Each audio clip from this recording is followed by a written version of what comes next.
Dans les premiers jours du mois de mars 1814, un peu moins d'un an après cette revue de l'empereur, une calèche roulait sur la route d'Amboise à Tours. En quittant le dôme vert des Noyers, sous lesquels se cachait la poste de la Frillière, cette voiture fut entraînée avec une telle rapidité qu'en un moment, elle arriva au pont bâti sur la Cise, à l'embouchure de cette rivière dans la Loire, et s'y arrêta. Un trait venait de se briser par suite du mouvement impétueux que, sur l'ordre de son maître, un jeune postillon avait imprimé à 4 des plus vigoureux chevaux du relais. Ainsi, par un effet du hasard, les 2 personnes qui se trouvaient dans la calèche eurent le loisir de contempler à leur réveil un des plus beaux sites que puissent présenter les séduisantes rives de la Loire.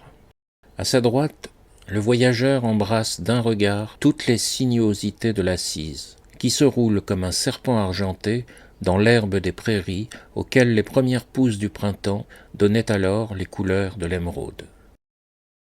À gauche, la Loire apparaît dans toute sa magnificence.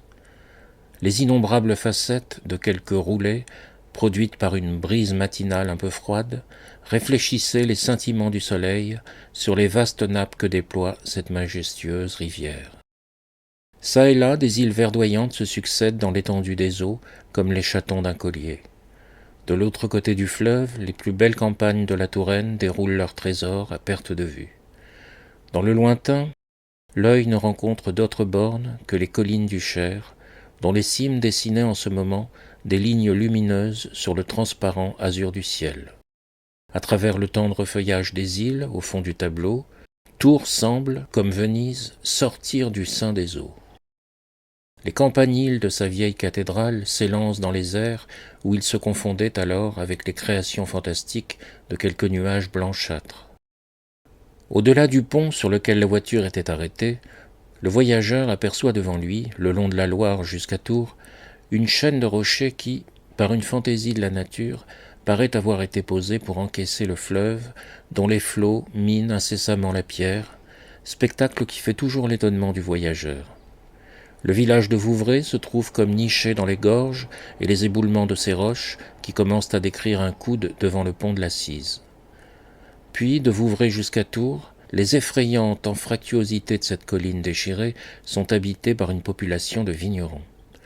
En plus d'un endroit, il existe 3 étages de maisons, creusés dans le roc et réunis par de dangereux escaliers taillés à même la pierre. Au sommet d'un toit, une jeune fille en jupon rouge court à son jardin. La fumée d'une cheminée s'élève entre les sarments et le pampre naissant d'une vigne. Des closiers labourent des champs perpendiculaires.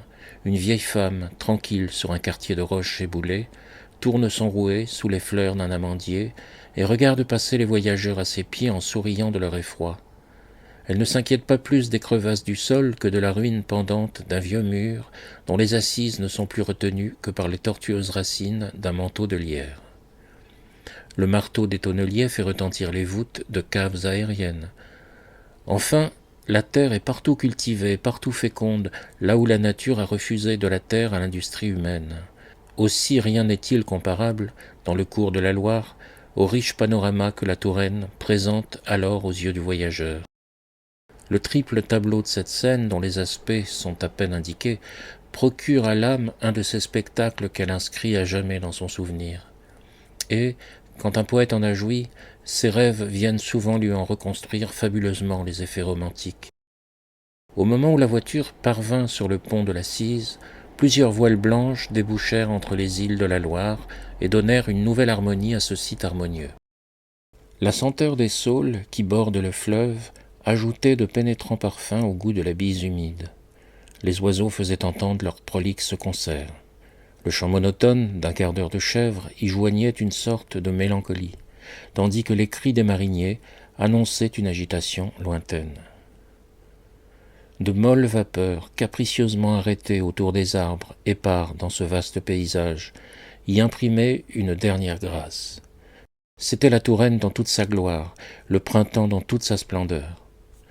Cette partie de la France, la seule que les armées étrangères ne devaient point troubler, était en ce moment la seule qui fût tranquille, et l'on eût dit qu'elle défiait l'invasion. Une tête coiffée d'un bonnet de police se montra hors de la calèche aussitôt qu'elle ne roula plus. Bientôt un militaire impatient en ouvrit lui-même la portière et sauta sur la route comme pour aller quereller le postillon. L'intelligence avec laquelle ce tourangeau raccommodait le trécassé rassura le colonel Comte d'Aiglemont, qui revint vers la portière en étendant ses bras comme pour détirer ses muscles endormis. Il bâilla, regarda le paysage, et posa la main sur le bras d'une jeune femme soigneusement enveloppée dans un vitchoura. « Tiens, Julie, lui dit-il d'une voix enrouée, réveille-toi donc pour examiner le pays. Il est magnifique. » Julie avança la tête hors de la calèche. Un bonnet de martre lui servait de coiffure, et les plis du manteau fourré dans lequel elle était enveloppée déguisaient si bien ses formes qu'on ne pouvait plus voir que sa figure. Julie d'Aiglemont ne ressemblait déjà plus à la jeune fille qui courait naguère avec joie et bonheur à la revue des Tuileries. Son visage toujours délicat était privé des couleurs roses qui jadis lui donnaient un si riche éclat. Les touffes noires de quelques cheveux défrisés par l'humidité de la nuit faisaient ressortir la blancheur mate de sa tête, dont la vivacité semblait engourdie. Cependant ses yeux brillaient d'un feu surnaturel. Mais au-dessous de leurs paupières, quelques teintes violettes se dessinaient sur les joues fatiguées. Elle examina d'un œil indifférent les campagnes du Cher, la Loire et ses îles, Tours et les longs rochers de Vouvray. Puis, sans vouloir regarder la ravissante vallée de la Cise, elle se rejeta profondément dans le fond de la calèche, et dit d'une voix qui en plein air paraissait d'une extrême faiblesse : « Oui, c'est admirable. » Elle avait, comme on le voit pour son malheur, triomphé de son père.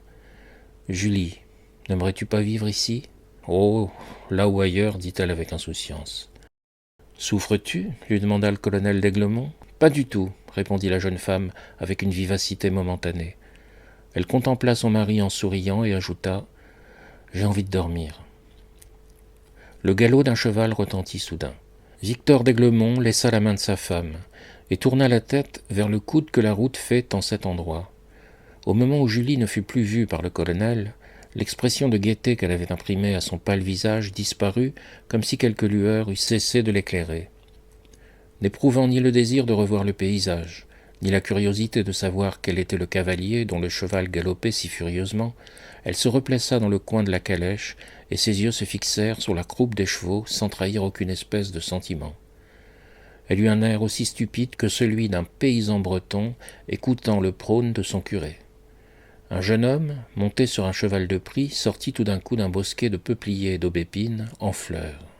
« C'est un Anglais, » dit le colonel. « Oh, mon Dieu, oui, mon général, » répliqua le postillon. « Il est de la race des gars qui veulent, dit-on, manger la France. » L'inconnu était un de ces voyageurs qui se trouvèrent sur le continent lorsque Napoléon arrêta tous les Anglais en représailles de l'attentat commis envers le droit des gens par le cabinet de Saint James lors de la rupture du traité d'Amiens.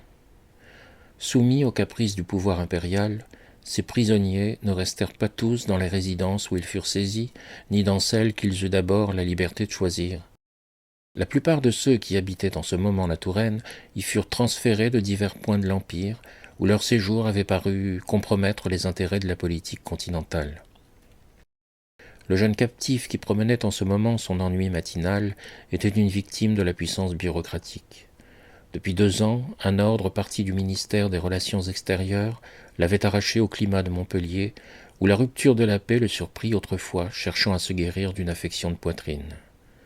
Du moment où ce jeune homme reconnut un militaire, dans la personne du comte d'Aiglemont, il s'empressa d'en éviter les regards en tournant assez brusquement la tête vers les prairies de la Cise.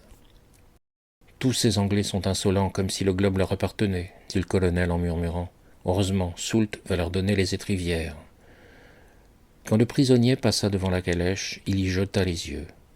Malgré la brièveté de son regard, il put alors admirer l'expression de mélancolie qui donnait à la figure pensive de la comtesse je ne sais quel attrait indéfinissable. Il y a beaucoup d'hommes dont le cœur est puissamment ému par la seule apparence de la souffrance chez une femme. Pour eux, la douleur semble être une promesse de constance et d'amour. Entièrement absorbée dans la contemplation d'un coussin de sa calèche, Julie ne fit attention ni au cheval ni au cavalier. Le trait avait été solidement et promptement rajusté. Le comte remonta en voiture. Le postillon s'efforça de regagner le temps perdu et mena rapidement les 2 voyageurs sur la partie de la levée que bordent les rochers suspendus au sein desquels mûrissent les vins de Vouvray, d'où s'élancent tant de jolies maisons, où apparaissent dans le lointain les ruines de cette si célèbre abbaye de Marmoutier, la retraite de Saint-Martin. « Que nous vaut donc ce milord diaphane » s'écria le colonel en tournant la tête pour s'assurer que le cavalier qui depuis le pont de la Cise suivait sa voiture était le jeune Anglais. Comme l'inconnu ne violait aucune convenance de politesse en se promenant sur la berme de la levée, le colonel se remit dans le coin de sa calèche après avoir jeté un regard menaçant sur l'Anglais.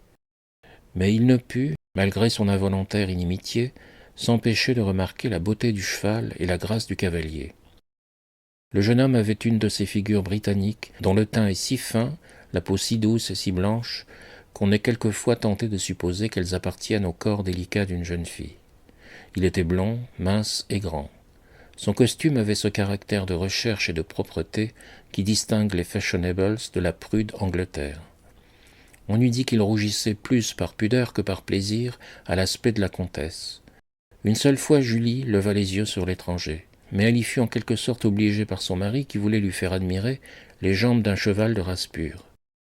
Les yeux de Julie rencontrèrent alors ceux du timide Anglais.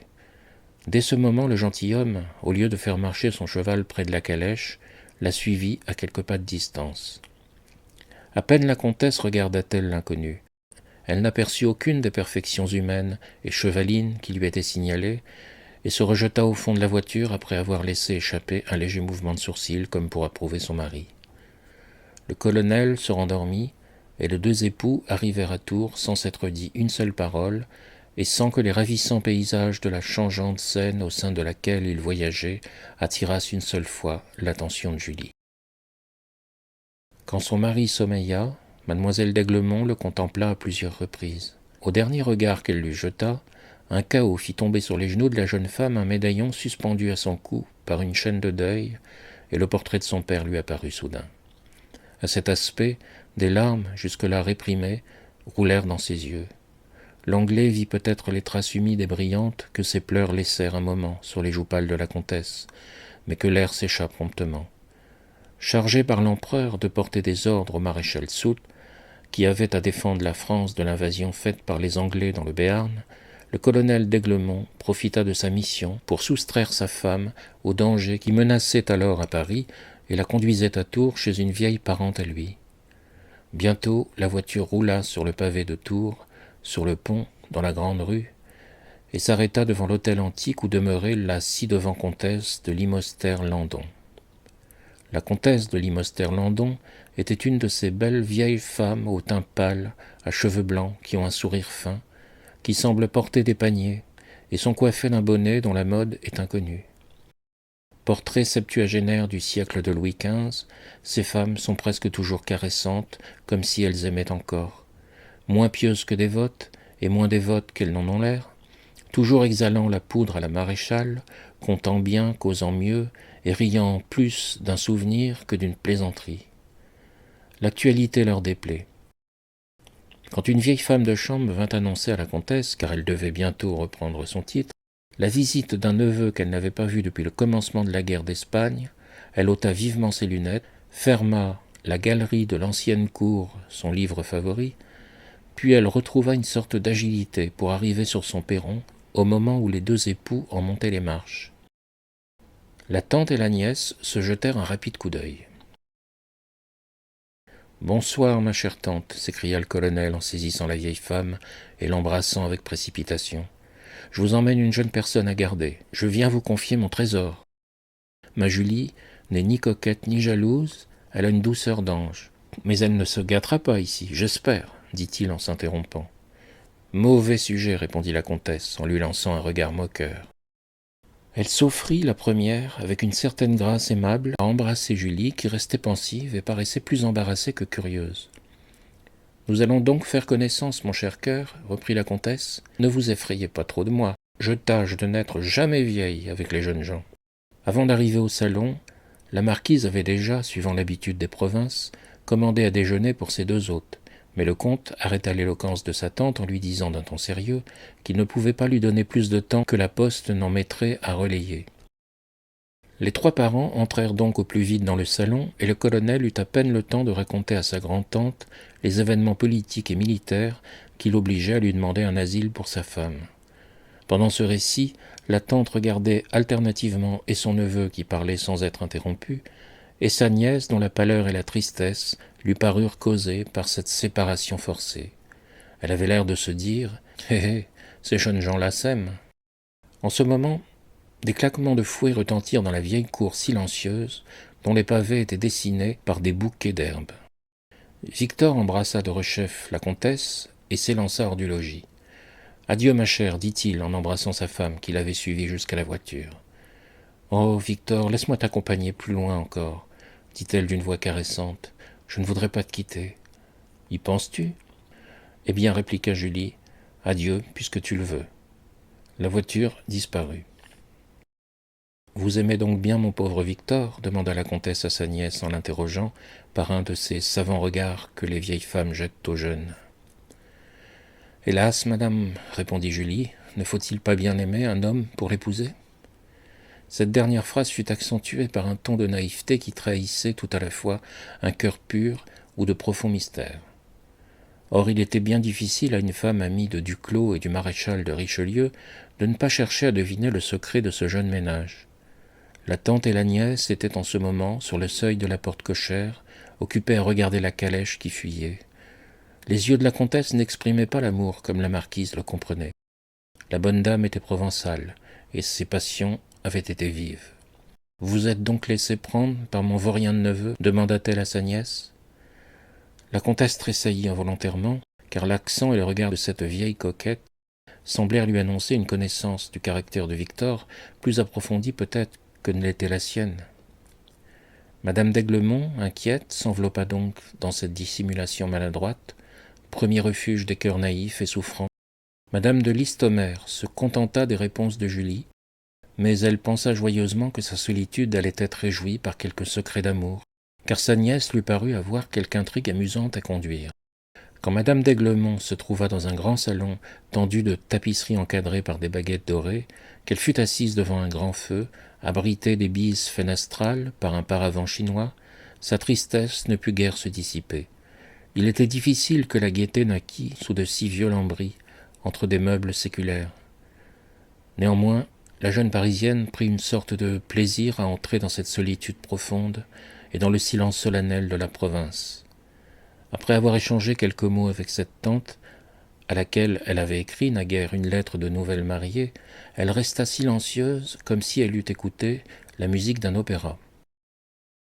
Ce ne fut qu'après 2 heures d'un calme digne de la Trappe qu'elle s'aperçut de son impolitesse envers sa tante.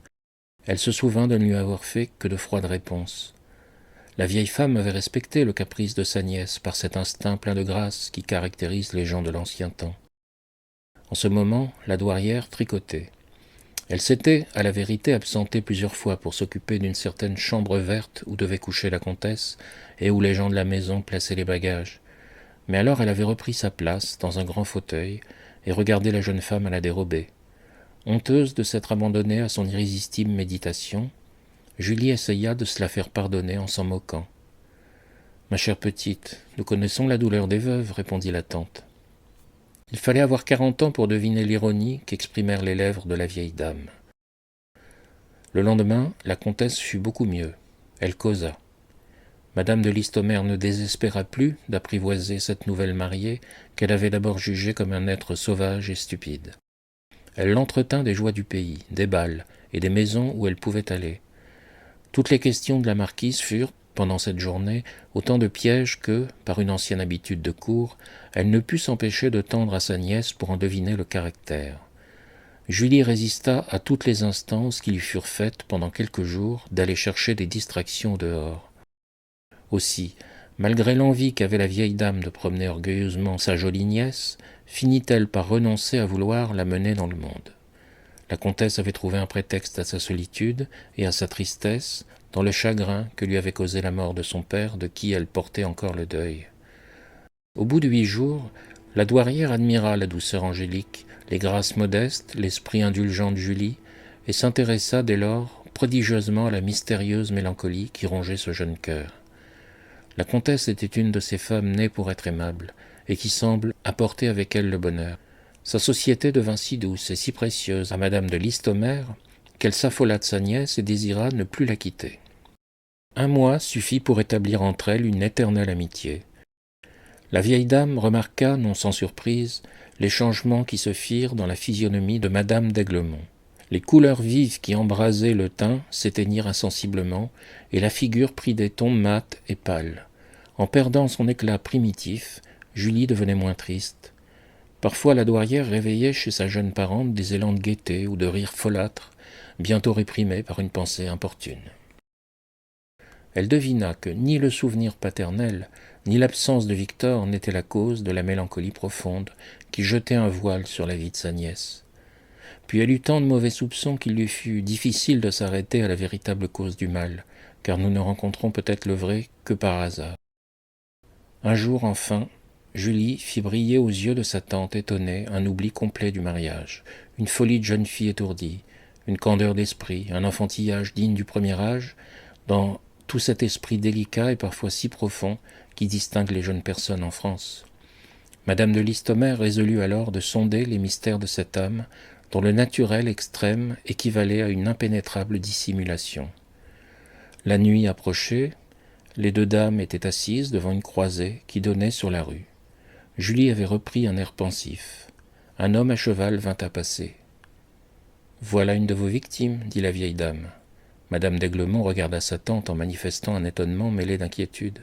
« C'est un jeune Anglais, un gentilhomme, l'honorable Arthur Ormond, fils aîné de Lord Grenville. Son histoire est intéressante.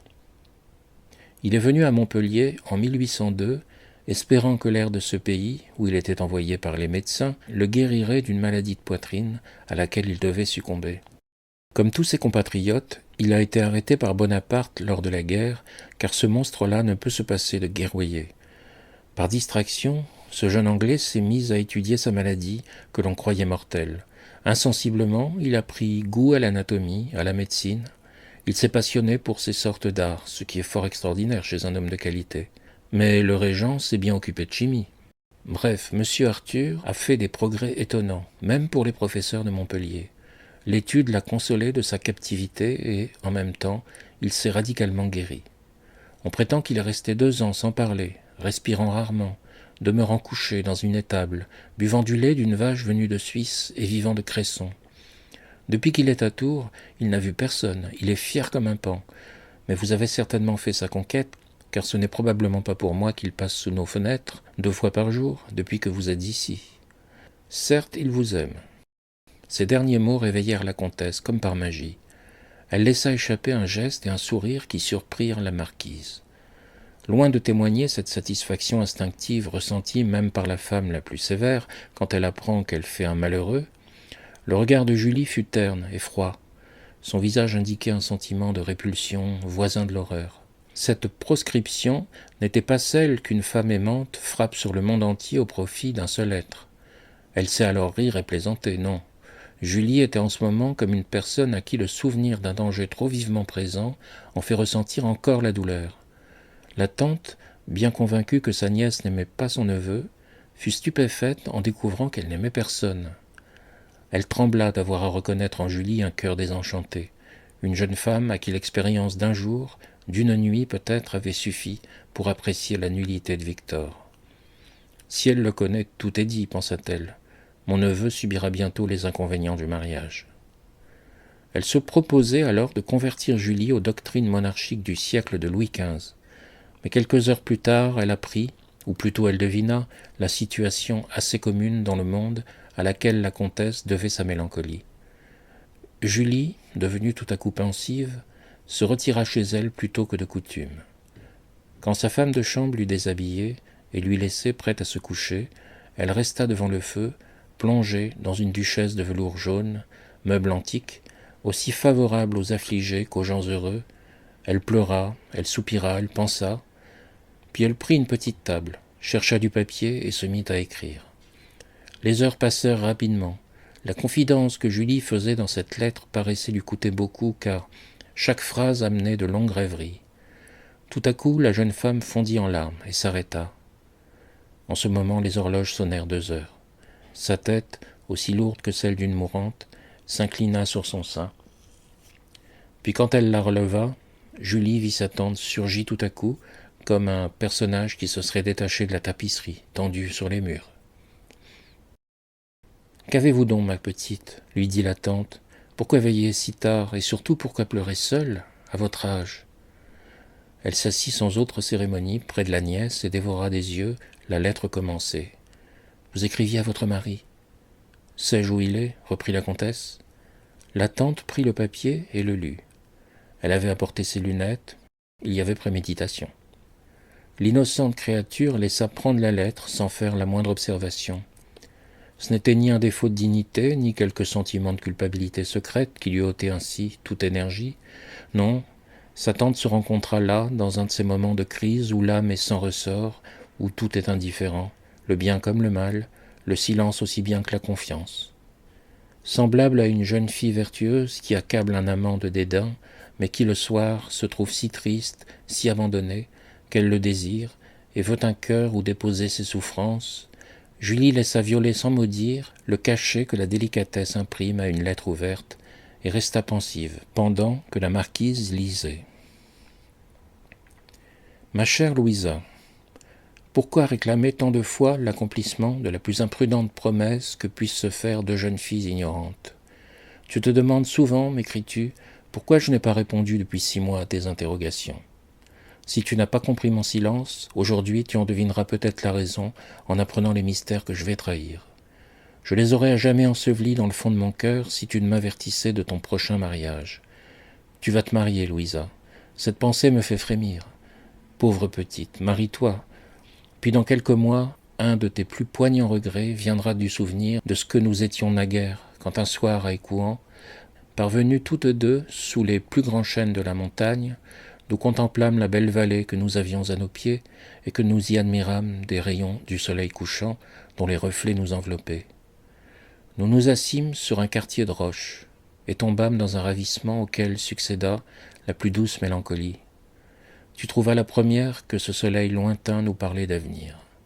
Nous étions bien curieuses et bien folles alors. Te souviens-tu de toutes nos extravagances ? Nous nous embrassâmes comme deux amants, disions-nous. Nous nous jurâmes que la première mariée de nous raconterait fidèlement à l'autre ses secrets d'hyménée, ces joies que nos âmes enfantines nous peignaient si délicieuses. Cette soirée fera ton désespoir, Louisa. Dans ce temps, tu étais jeune, belle, insouciante, sinon heureuse.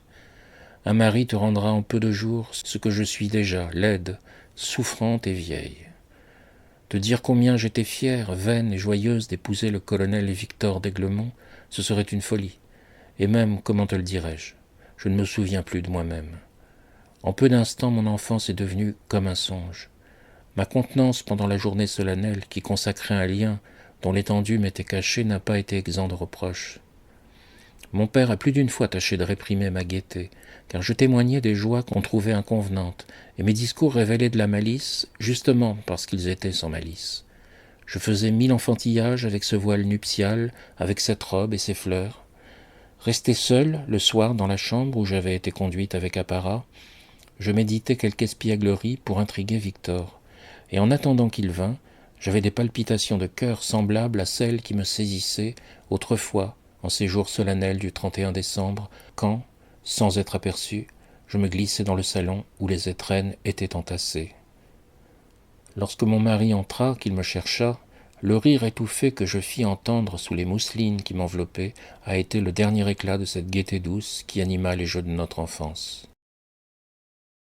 Quand la douairière eut achevé de lire cette lettre, qui commençant ainsi devait contenir de bien tristes observations, elle posa lentement ses lunettes sur la table, y remit aussitôt la lettre et arrêta sur sa nièce 2 yeux verts dont le feu clair n'était pas encore affaibli par son âge. « Ma petite, dit-elle, une femme mariée ne saurait écrire ainsi à une jeune personne sans manquer aux convenances. »« C'est ce que je pensais, répondit Julie, en interrompant sa tante, et j'avais honte de moi pendant que vous la lisiez.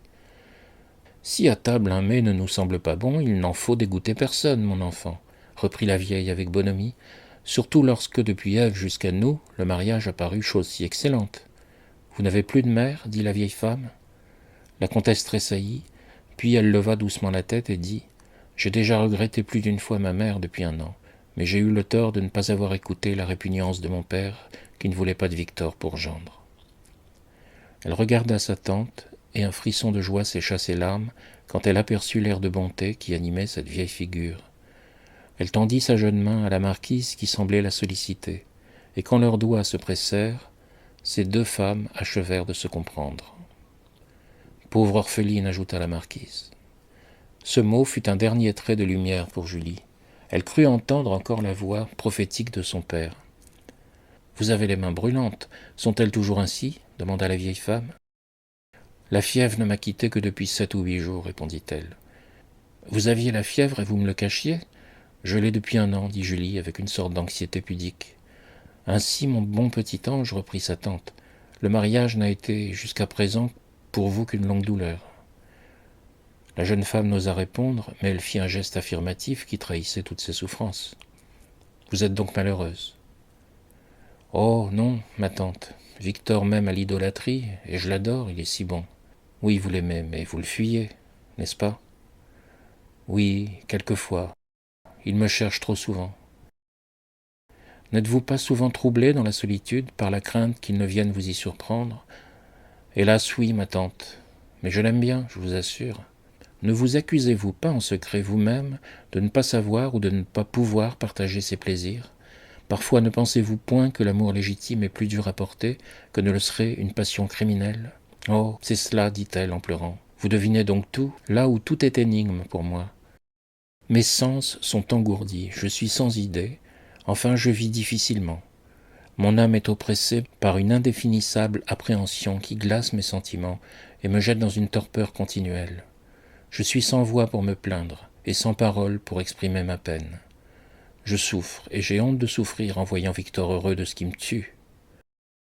Enfantillage, niaiserie que tout cela, s'écria la tante, dont le visage desséché s'anima tout d'un coup par un gai sourire, reflet des joies de son jeune âge.